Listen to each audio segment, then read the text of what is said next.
Welcome to our deep dive into the world of talking about the weather Weather talk. in English. Yes. We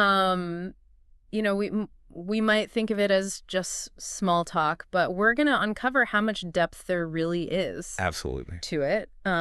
We have a bunch of different sources today. Yes. We've got language learning guides, Mm-hmm. conversational examples, and even some pronunciation tips from videos. Yeah, some great videos out there. And even some idioms. Oh, yeah. Gotta love those idioms. Yeah. The idioms make all the difference. So this isn't just going to be about learning, it's sunny or it's raining. Right. We're going to go way beyond that. It's about sounding like you belong. Yeah, I like that. So where do we start with this? Well, even though we're aiming for this sophisticated understanding, I think we should touch on some of those essential weather terms, but, Yeah. We can quickly move past sunny, rainy, cloudy. Yeah. Think about words like scorcher for a really hot day or downpour when the rain is especially heavy. I see. Yeah. So it's like picking the right color. Yeah, exactly. Like you can say blue, Yeah. but azure or cerulean gives you a much more precise image. It does. And our Fluentu source had some great examples of, kind of those more vivid alternatives to those basic words. Okay. Yeah. And using those kinds of words, does it just make you sound more interesting, or what is the... Well, it does make you sound more interesting. Okay. But it also helps you connect with native English speakers on a deeper level because it shows that you're not just relying on textbook English. Yeah, like you're speaking their language. Exactly.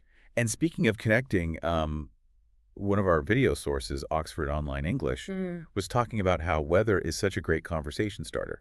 Absolutely. I have to admit, I've been guilty of thinking that weather talk was kind of boring, but they made a good point about how it's a universal experience. It's true. Everyone everywhere experiences weather. Yeah. And so, if you're in a social situation and you're a little bit shy or you don't know what to talk about, talking about the weather can be a great way to break the ice, and it can also very smoothly lead into other topics as well. Oh. Oh, okay.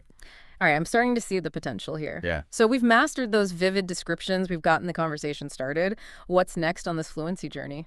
All right. Well, let's level up our grammar game a bit. Okay. The Break into English source had a good point about the difference between chilly and freezing. Mm-hmm. They both mean cold, but obviously freezing is a lot more intense. Right. And Speak Fluent English reminded us to use those adverbs like slightly or extremely to really fine-tune our descriptions. Yeah, because it's slightly rainy Yeah. paints a much different picture than it's extremely rainy. Yeah. Right. I'm starting to feel like a weather expert already, but this is where things get really interesting for me, especially if you're traveling or you're talking to people from different English-speaking regions. Remember that chapter on regional differences? Oh, yes. Chapter 9. It was full of fascinating insights. Yeah. For example, in the U.S. Northeast, they have nor'easters Oh, right. for those big snowstorms. And the Aussies love calling a hot day a scorcher. Yes. Yes. That's one of my favorites. It is fascinating how the same weather phenomenon can have all these different names depending on where you are in the world. Yeah, it's a linguistic treasure hunt. It is. So understanding these regional variations, it helps you to avoid confusion, but also shows that you're kind of like culturally aware. Absolutely. You're making me want to travel just to try out these regional terms. I know, right? Okay, but to really sound like a native speaker, you've got to add in those idioms, right? You're catching on quickly. Yeah. English is packed with weather idioms more than you might realize. Yeah. Our Weather in English 165 top phrases source is a real eye-opener. Raining cats and dogs under the weather, chase rainbows. The list goes on and on. I love those. They're like these little puzzles They are. that unlock this deeper level of understanding. And they add a touch of humor Yes. and personality to the language. And speaking of sounding natural, let's not forget about pronunciation. Oh, yes? The English video had some really fantastic tips about contractions and reductions. Remember how we practiced how's it going and what you doing? Yeah, those little tweets can make such a big difference I know. in how natural you sound. Who knew there was so much to learn about talking about the weather? I know, right? But before we get ahead of ourselves, let's take a moment to practice what we've learned so far. Okay, sounds good. So let's imagine you're chatting with a friend about the weather. Okay. How would you describe a particularly hot day using some of that vivid vocabulary we talked about? I might say something like, it's absolutely boiling out there. Feels like I'm melting. Perfect. How'd it do? You captured that feeling of intense heat. with just a few words. Awesome. And notice how you naturally use that contraction I'm instead of I am. Oh, yeah. So your pronunciation's becoming more and more natural. Thanks. This is so much fun. I'm already feeling more confident in my ability to talk about the weather in a way that's both accurate and engaging. That's wonderful to hear. And we've only just scratched the surface. Oh, In part 2 of this deep dive, we're going to explore how weather talk changes with the seasons. ooh. Think about those cozy winter chats about snowstorms versus those summer conversations about heat waves and beach trips. I can't wait. Yeah, it's going to be fun. I'm excited to learn more. Welcome back to our exploration of weather talk. All right. So we've laid the groundwork with some key vocabulary and grammar tips, Right? but now we're going to add another layer Okay. to this fluency journey. I'm ready. All right. I'm curious, how does talking about the weather change depending on what season it is? That's a great question, and that's where we really start to see the nuances Okay. of language Yeah. come into play, as we discussed. Weather is this universal experience, but how we experience it varies greatly, Right. depending on where we live and what time of year it is. That makes sense. You wouldn't talk about a blizzard in July. Exactly. Yeah. So let's start with spring, Okay. a season often associated with renewal and new beginnings. Yeah. Warmer temperatures, longer days, and those refreshing spring showers. I love that. And our source also highlighted those quintessential spring images. Blooming flowers, budding trees, fresh green grass. It's like nature is waking up after a long winter sleep. And our other source pointed out that spring weather can be quite unpredictable. Oh, absolutely. You have sunshine one minute and then a sudden downpour the next. Very true.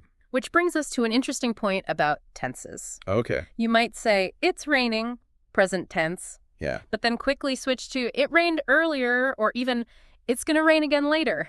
Absolutely. Mastering those different tenses is crucial for describing those ever-changing spring conditions. Yeah. It adds a really dynamic element to your weather talk. Okay, I'm getting the hang of this. All right, good. So let's move on to summer, Okay. a season that evokes images of, scorching heat and long, lazy days. Ah, yes.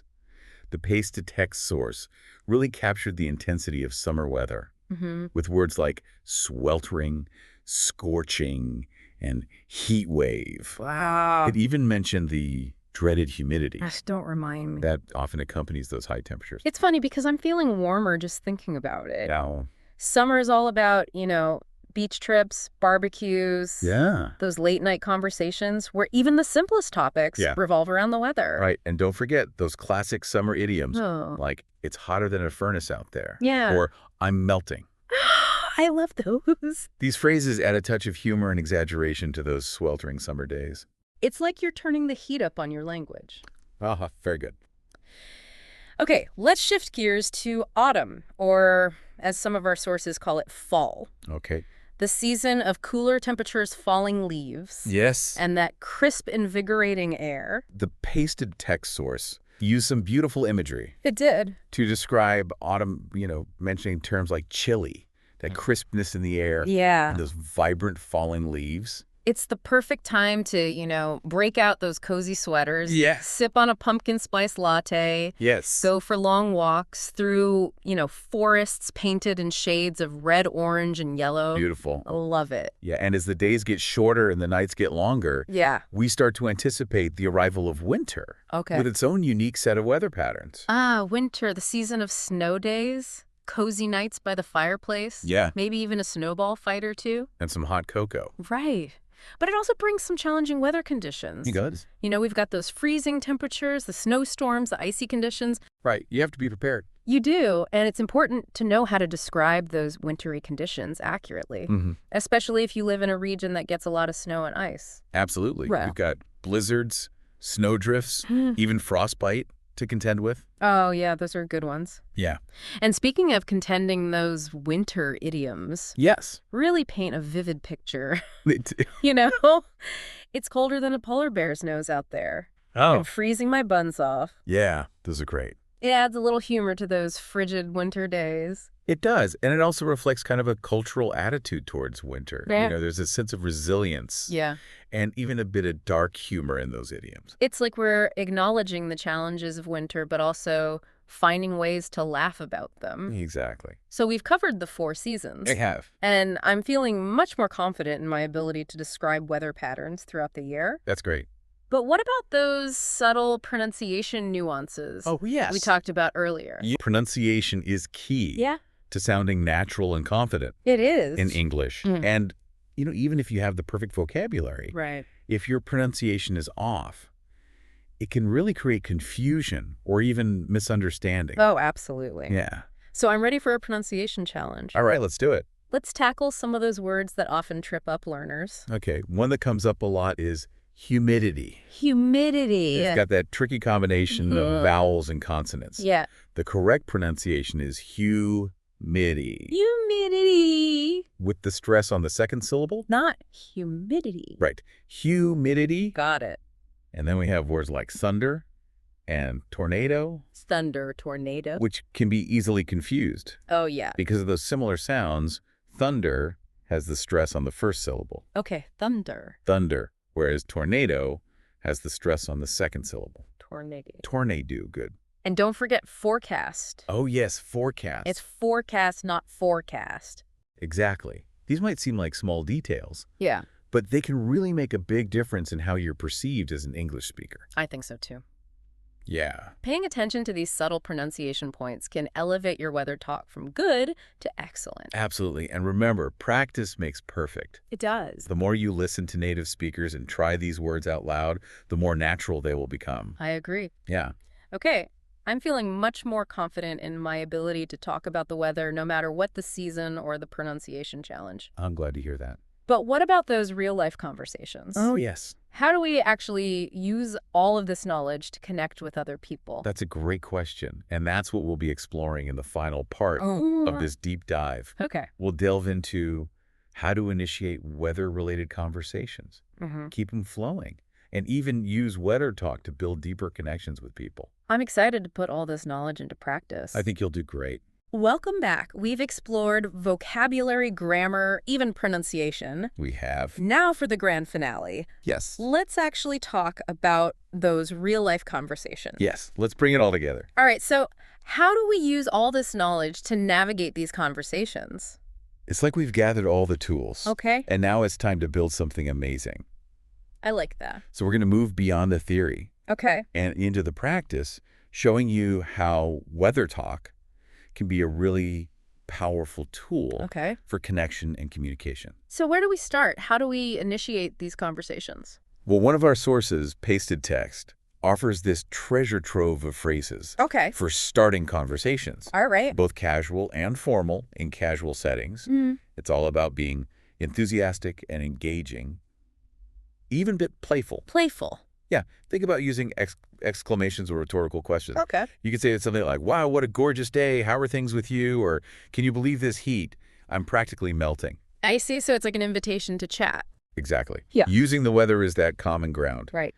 And then in more formal settings, like at work or a business meeting, you can still acknowledge the weather. But the tone should be more neutral and polite. Oh, okay. So instead of I'm melting, right. You might say, it's a bit warm today, isn't it? I hear it's supposed to cool down later this evening. Perfect. So you're still acknowledging the shared experience. Exactly. Without getting too personal. Right. It's like a subtle nod to the weather, a way to break the ice without crossing any professional boundaries. Gotcha. So we've started the conversation. We have. But how do we keep it going? I'm always worried about those awkward silences after the initial exchange. Right. Well, that's where those follow-up questions come in handy. Oh, follow-up questions. Yeah. And Pasted Text gives us some great examples. After someone comments on the weather, you could ask, do you prefer this kind of weather?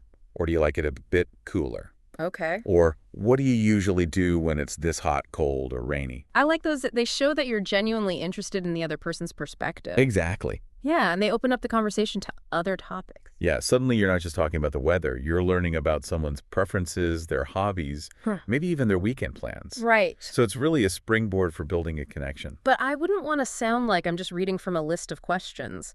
How do I make these follow-up questions feel natural and relevant to what we're talking about? That's where those active listening skills come into play. Okay. You really want to pay attention to what the other person is saying and then tailor your questions to their response. Gotcha. Pasted Text really emphasizes that importance of being responsive to the flow of the conversation. So if I'm talking to a colleague at work, Yeah, I might ask, do you think this rain will affect your commute home? right. But if I'm chatting with a friend, Yeah, I might say, this sunshine makes me want to go to the beach. What are you up to this weekend? exactly. You're adapting your language and your questions to the context of the conversation. Now, remember those idioms we talked about? Oh, yes. They're not just fun vocabulary words. They can actually be great tools for keeping those conversations lively. Absolutely. Imagine saying to a friend, I'm feeling a bit under the weather today. Yeah. It's more expressive and nuanced than just saying, I don't feel well, It is. right? Or, let's make hay while the sun shines and go for a walk. Love it. It adds a little whimsy Yes. and energy. It does. And using those idioms correctly shows that you've gone beyond that textbook English. Right. And that you're comfortable playing with the language. Like you're unlocking a secret level of fluency. Exactly. All right, so we've covered so much in this deep dive. We have. Vocabulary, grammar, pronunciation, regional variations, idioms, the social dynamics of weather talk. It's amazing. That's the key takeaway for our listeners. I think the biggest takeaway is that weather talk is so much more than just small talk. It's this versatile tool for communication, connection, and even cultural understanding. That's a good point. And as we become more fluent in weather talk, Yeah. we're not just expanding our vocabulary, we're also deepening our understanding of the world around us and how to navigate it with confidence and grace. Beautifully said. So go forth and embrace the power of weather talk. Start those conversations. Experiment with those colorful idioms. Yes. And don't be afraid to make mistakes along the way. Every conversation, every attempt to express yourself is a step toward fluency. And who knows, maybe those conversations about the weather will lead to something even more interesting and unexpected. That's the beauty of it. Happy chatting, everyone.